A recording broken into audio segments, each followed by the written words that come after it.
Let's Talk Masks, James Delingpole, a man who always shoots from the hip, executive editor at Breitbart London, who was at yesterday's protests against this new law that is coming in on Saturday that will prevent us from not wearing a mask in shops and supermarkets. James, welcome to the show. Hello, Mark. It was organised by somebody called Simon Dolan. Is he any relation of yours? No, he's not, but he's obviously another very illustrious sharer of my DNA. Well, he's jolly rich. Now, James, I must admit that I am something of a lockdown skeptic, so this may not be as much of a pitched battle as you would have anticipated. However, a lot of people listening will think to themselves, well, a squirt of hand sanitizer when you go into a shop, popping on a face mask for 10 minutes, not too much to ask. Yes. Well, God, there's so much to deal with there, isn't there? I think what those people who think we should be wearing masks should be thinking is that maybe it would have worked at the beginning of what became briefly a pandemic, but is certainly not that way anymore. I think in terms of the number of cases, the death rate anyway, we're well past the peak, and it's a case of shutting the stable door after the horse has bolted. What's happening now, I think, is that the government is trying to keep us in a state of fear and panic. I mean, this is not a measure which is being introduced for medical reasons. There's very little evidence that putting on masks when you go into a supermarket, when you're not wearing them in pubs, by the way, there's very little evidence that this will make the slightest difference to... Well, Jenny Harries, who is the Deputy Scientific Advisor to England, Chief Scientific Advisor, in March thought face masks were a terrible idea and that they would actually harbour the disease. Well, yeah, and you've even got the World Health Organization, which previously made that case that masks were completely pointless. It's now changed its line and said we need to wear masks, but it admitted in an interview that this was being done because political pressure had been applied. Well, this shouldn't be about politics. This should be about dealing. If it is a medical emergency, and if masks really works, and that should be the reason. But there's no evidence to suggest that they will have any benefit. What they will do, though, is create a license for more division. I mean, you've probably noticed this as well. The division that we experienced over Brexit between Remainers and Leavers is as nothing compared with lockdown skeptics like you and me and what I call the COVID bedwetters or the COVID Nazis. This has been a license for all the petty tyrants, authoritarians and snoops. They've suddenly been licensed to snitch on their neighbours and wag their fingers and complain when they get too close. And I can just see it happening now. People like me are going to go to supermarkets and we're going to try and get away with not wearing our masks because we don't want to be, crushed by the government jackboot.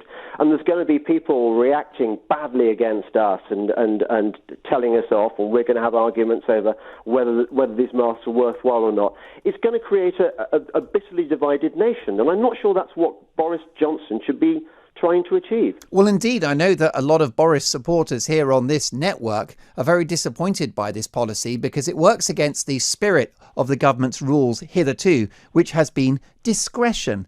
And we heard from Sir Desmond Swayne last week in the Commons, Conservative backbencher, normally a big Boris supporter, who described the mask policy as a monstrous imposition. His main objection was the dictatorial nature of it. The bottom line is that if we were told that masks are a pretty good idea and worth wearing, I think more people, ironically, would embrace this.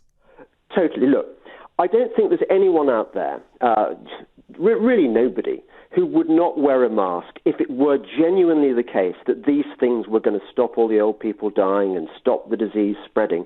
But anyone who's done any research on this knows this is just a con. It's a massive lie being pushed on us, I think partly to enable the companies which are working on a vaccine to justify their research and the profits that they hope to make.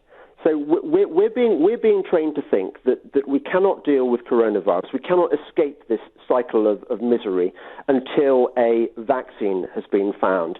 Well, that could be ages hence.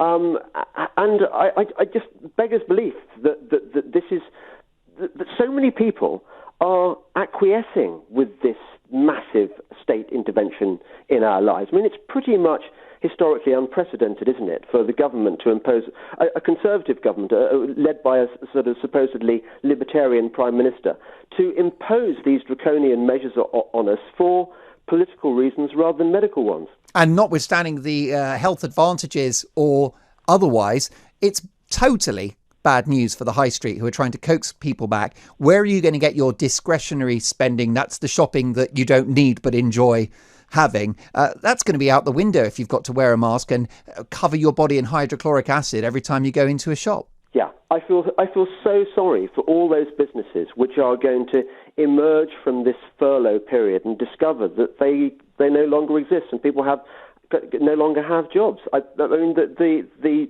service industry, the restaurants and bars and shops, they're going to be destroyed by what's happening. I know that a lot of us on the kind of the no mask side of the argument are already vowing that we will not go shopping in places that force us to wear masks. We're just going to do it online, give the money to Bezos, rather than hand it over to people where we're forced to wear masks. So he can make another billion. James Delingpole, thank you for your time, executive editor at Breitbart London. James is somebody who divides opinion, and that's what we're all about here at the home of free speech, Talk Radio. What is your view? We especially want to hear from you if you don't agree.